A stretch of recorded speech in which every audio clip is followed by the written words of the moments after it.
किसान परिवार की निर्गम हत्या की गई है। बहुत ही दुख की बात है। इसका कोई रंजिश नहीं थी, कोई किसी बार कोई धंधा नहीं था। एक अपना पालन पोषण करके किसान आदमी है, जिसमें एक परिवार की 4 आदमियों की हत्या की। हत्या ही ऐसी तरीके से की, कुल्हाड़ी से मारा गया। मारकर एक झोंपड़े के अंदर डालकर उस झोंपड़े को आग लगा दी। आस पड़ोस के लोगों को किसी को पता नहीं चला। बाद में लोगों को, गांव के लोगों को पता चला कि घर में आग लगी। आई देखा तो उसके अंदर हत्या हुई थी। ये हत्या एक रंजिश के तहत की गई है। यदि ऐसी हत्या होती रही तो आम आदमी का जीना बहुत ही मुश्किल हो जाएगा। इसलिए हमारी प्रशासन से यही मांग है कि यदि इस पर कंट्रोल नहीं किया तो आने वाला समय बहुत ही खतरनाक साबित होगा। इसलिए हमारी प्रशासन से ये मांग है, इनकी जब तक हम दाग संस्कार नहीं करेंगे, दाग संस्कार हम इसके खड़े जो उसका खेत है उसके अंदर ही करना चाहते हैं, और जो जिसने परिवार ने मारा है। दूसरी बात, इसका जो उसकी ज़मीन है वो ज़मीन पूरी गोचर होनी चाहिए, और इसको 1 करोड़ का मुआवजा दिया जाए, और दोनों लड़कों को सरकारी नौकरी दी जाए। और दूसरी बात, इन दोनों लड़कों को ये पुलिस की सहायता प्रदान, प्रोटेक्शन दी जाए, क्योंकि इनको चारों को मार के जा सकता है तो ये पीछे परिवार में 2 ही बच्चे हैं, इनको भी मार के चले जाएंगे। इसलिए प्रशासन से मेरी मांग है, यदि इस पर आप कंट्रोल नहीं किया तो आने वाला समय बहुत खतरनाक साबित होगा। आए दिन यहाँ पर आज से 10 दिन पहले एक ब्राह्मण की हत्या हुई थी, उसमें यही तो कुछ नहीं हुआ। उससे पहले एक हत्या और हुई थी। आए दिन दिनों दिन घटनाएं बढ़ती जा रही है। इसलिए मेरा प्रशासन से निवेदन है कि इन पर जल्दी से जल्दी कार्रवाई की जाए। सर, के परिवार को लेकर के थोड़ी सी बता दीजिए, कौन कौन थे, कितने भाई थे, और उसके बाद ये 2 भाई थे और 2 बहनें हैं। उनमें से माँ बाप को दोनों ख़त्म कर दिया है। एक भाई की औरत को ख़त्म कर दिया है, एक भाई को, लड़की को ख़त्म कर दिया है। जी, मुझे बताइए कि जिस तरह से आप बता रहे हो आपसी रंजिश थी, इसको लेकर पुलिस में पहले कोई शिकायत दर्ज? इसकी कोई रंजिश नहीं थी, कोई रंजिश नहीं थी। तो कोई पुलिस में रिपोर्ट नहीं थी, और न इनके आपस में कोई रंजिश थी। दूसरी बात, ये अपना खेती खड़ काम करते, अपना काम घर का गुजारा चला रहे थे। अच्छा, आरोपी क्या करता था? आरोपी घर पे, आरोपी कोई काम नहीं करते। वो नशा प्रवृत्ति में,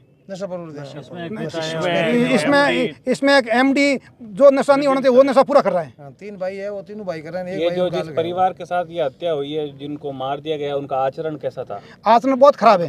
इनके ऊपर चोरी के बहुत मुकदमे हैं। आज से 4-5 दिन पहले इसने चोरी की थी, उसमें भी मुकदमे हैं। किसका पूछ रहे हो? नहीं, जिनकी हत्या हुई है ये तो बहुत ही गरीब परिवार का है। ये तो अपना काम चलाने वाला ईमानदार आदमी था। दो परिचय और आपके एक बार मांग दो बहनें दोनों बता। हमारी मांग ये है, जो डेड बॉडी है उनके जो मृतक परिवार है ना, जो सामने वाला मारा है, उसके खेत में ही उसको दाह संस्कार करेंगे, और जो उसकी ज़मीन है उसकी पूरी गौचर करेंगे, और परिवार को 1 करोड़ का मुआवजा, और सरकारी, दोनों बच्चों को सरकारी नौकरी और पक्का मकान, क्योंकि रहने वाला मकान उन्होंने जला दिया तो अभी रहे कहाँ। आज ये बरसात हो रही है, ये इनको रहने के लिए कोई जगह ही नहीं है, क्योंकि दोनों मकान उन्होंने झोंपड़े आग लगा के कर दिए।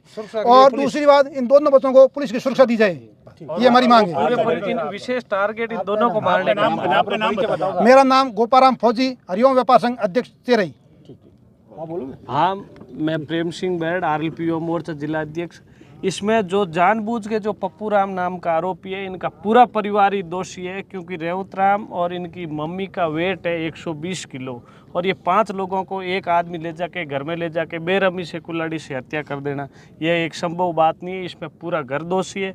और इनकी प्लानिंग थी कि कल शाम को 7 बजे हरीश, रेवत राम ये सब घर पे थे।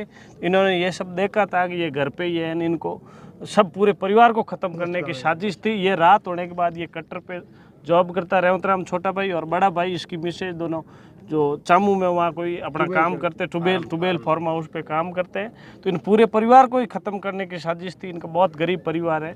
इनकी छोटी बच्ची जो पढ़ाई में बहुत होशियार है, जो 86% बने, जो अभी नीट क्लियर किया। लेकिन इस तरह का ये जो हत्या हुई, और हमारे ओसिया में यह भी बुरा हाल है कि पिछले 2 महीनों में यहाँ का कोई इस तरह ऐसे थानेदार नहीं है। जो थानेदार, उनकी भी पोस्टिंग हुई, कोई प्रशासन भी बुरी तरह से फैल सुनने में आया कि कल कुछ खटपट भी हुई थी इनमें आपस में? नहीं, कोई किसी तरह का कोई वाद विवाद नहीं हुआ, ना कोई। दोनों परिवारों में जो दोनों परिवार हैं, जो मृतक का परिवार है और जो नहीं, कोई हरीश से बात भी हुई, हम सब ने पूछा आपके इन 4-5 दिनों में कोई बातचीत हुई, तो कोई किसी तरह का कोई वाद विवाद नहीं हुआ, नहीं सुना। पूर्व में गुजरात में कोई जो हाँ, एक गुजरात में जो हत्यारे का भाई सूरत में जो काम कर, वो उसने खुद ही अपनी घर की परेशानी हो सकती है, उसका निजी जीवन है, उसने खुद ही सुसाइड किया। उसके बाद प्रेम प्रसंग में उसने सुसाइड ये किया। मांगे आपने इसमें अभी प्रशासन तक पहुंचा दी आपने अपनी बात? अभी हमने मांग पत्र तैयार किया है। पहले प्रशासन ने सभी लोग एडीजी लोग दिनेश हेमन उनके सामने गए, अभी हमारी बात नहीं हुई है।